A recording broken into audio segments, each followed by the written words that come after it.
flipping coins, people got 2 heads, 2 tails, or a mixed result, a head and a tail.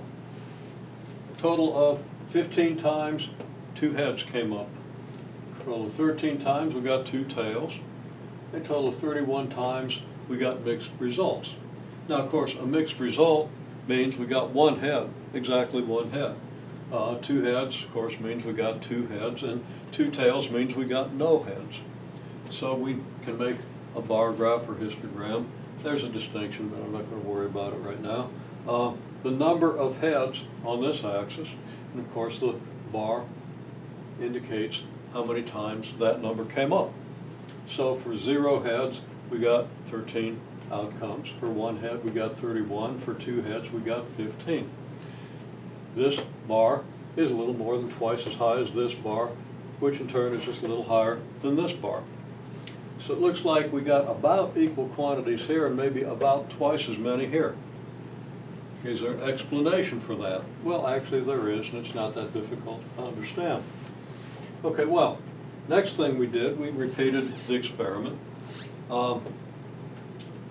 This time, we listed the number of times we got 2 heads. We listed the number of times the first coin came up heads and the second came up tails. Now the first coin, well, the coins were different. Everybody had 2 different kinds of coins. And they determined which one was first and which one was second and used that choice throughout the experiment. You don't change once you make that determination. So, for example, if you had a dollar coin and a penny, and chose the first one to be the dollar coin and the second to be the penny, then a head tail would mean the dollar coin came up heads, the penny came up tails. A tail head would mean the dollar coin came up tails and the penny came up heads. So we got these results. 2 heads 11 times, 2 tails 17 times, a head first and a tail 18 times, a tail first and a head 14 times.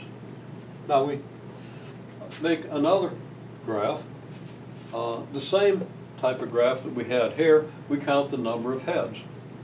And of course, a head or a tail or a tail head, sorry, a head tail or a tail head tells you got exactly 1 head out of the 2. So 18 and 14 is 32. There are 32 ways we could get exactly 1 head. 2 tails, 17 ways. So 2 tails would correspond to no heads, so that bar would be at 17. And then 2 heads, 11, that bar would be at 11. 2 heads occurred 11 times. Now 11 is a little too high, and the 17 is actually a little too low, so 17 should be a little higher. The 11 should maybe be just a little bit lower. You could draw that more accurately, but the graph is going to have a very similar appearance to this one.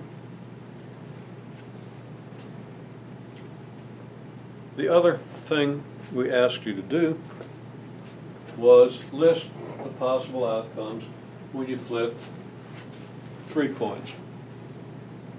For example, heads, heads, head is one possible outcome. So some people said, well, there should be 9. Some people said, well, there should be 8. And then some people got 8 and some people got 7 when they tried to list them. A systematic way to list these, and I did it here, but I'm going to repeat it because if you just see it, it's not as clear. If I write it out, it becomes much clearer. Okay, these are the possible outcomes when you flip 2 coins. Okay, so I'm going to write those possible outcomes, and then I'm going to write them again.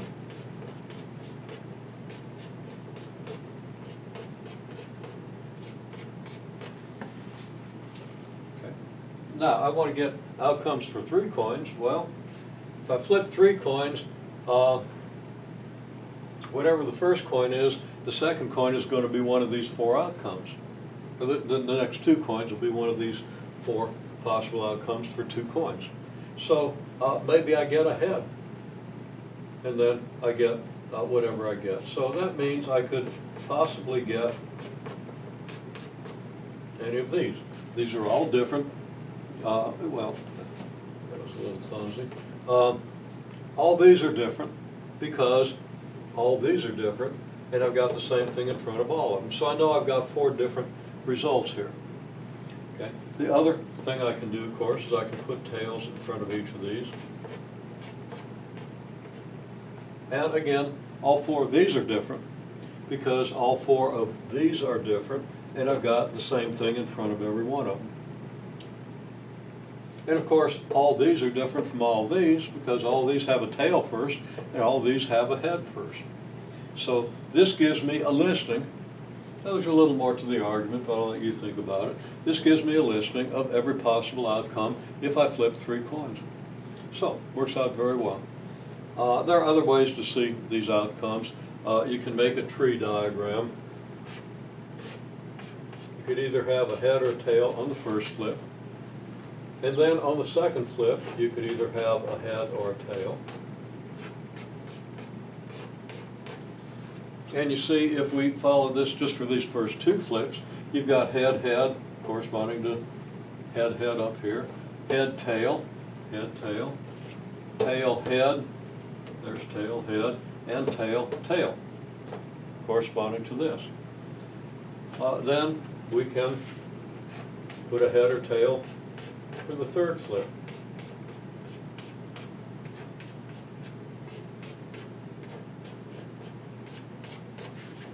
So we have a tree diagram. Here's the trunk of the tree, and here are the twigs. If I go from trunk to twig in every possible way, well, there are 8 possible paths because there are 8 twigs out here. And you always have to start at the trunk. And if I do these paths in descending order, I get the same thing that I get here. So that's a couple of ways to see the possible outcomes for 3 coins. Now we could make a table of all the possible outcomes. Okay, what are the possible outcomes? Oh, well, not make a table. We could make a bar graph for the numbers, possible numbers of heads. We could get 0, 1, 2, or 3 heads. Here's your number of heads. And I don't have those, the 3 isn't exactly equally spaced, and the others aren't exact, but they're a little closer. Okay, well, anyhow. There's only one outcome here that has no heads.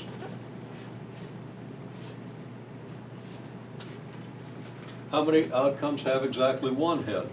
Well, there's 1 here, and then there's 1 here and 1 here.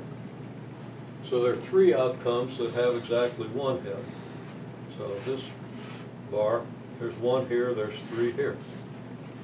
Exactly 2 heads? Well, let's see. There's 2, there's 2, and there's 2. Well, that looks like exactly 3 times. And how many ways are there to get exactly 3 heads? Well, there's just the one, the head, head, head. So there's 1 way. So we have a histogram or bar graph for 3 heads.